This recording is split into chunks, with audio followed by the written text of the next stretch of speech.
मध्ये शिवसेनेकडून महिलांना उद्योजक बनवण्यासाठी उद्योगावर बोलू काही या कार्यशाळेचे आयोजन करण्यात आले। शिवसेना महिला आघाडीच्या नवनियुक्त उपजिल्हा संघटक मीना वाळेकर यांच्या माध्यमातून पश्चिमेच्या मेठल नगर परिसरातील विठ्ठल मंदिरात ही कार्यशाळा आयोजित करण्यात आली। या कार्यशाळेत महिलांना व्यवसाय करून स्वयंपूर्ण कसं होता येईल याबाबत प्रकाश मोहिते यांनी प्रेरणादायी मार्गदर्शन केले। यावेळी नोकरी आणि व्यवसायातील फरक, व्यवसायाचे प्रकार, सध्या चालणारे उद्योग, व्यवसाय कसा उभारावा, मार्केटिंग या संदर्भात मार्गदर्शन करण्यात आले।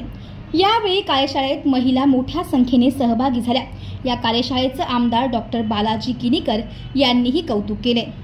संघटक मीनाताई वाळेकर यांच्या माध्यमातून महिलांचं सबलीकरण करण्यासाठी आज उद्योजक बनण्यासाठी महिलांना त्यांनी आज या ठिकाणी कार्यशाळाचं आयोजन केलं होतं।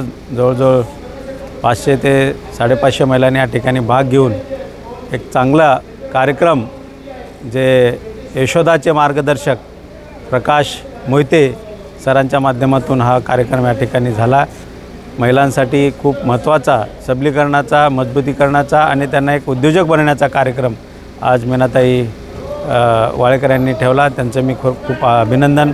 असाच कार्यक्रम आपल्या अंबरनाथमध्ये व्हावा हीच सर्वांच्या इच्छा त्या आपल्या शिवसेनेच्या माध्यमातून पूर्ण करतात। यावेळी आमदार डॉक्टर बालाजी किनीकर, महिला उपजिल्हा संघटक मीना सुरेश वाळेकर, महिला शहर संघटक मालती पवार, उपशहर संघटक अनिता लोटे, रेखा करंजुले, पवन वाळेकर, आकाश वाळेकर, शिवसेना उपशहर प्रमुख संदीप लोटे, प्रकाश वाळुंज यांच्यासह महिला मोठ्या संख्येने उपस्थित होत्या।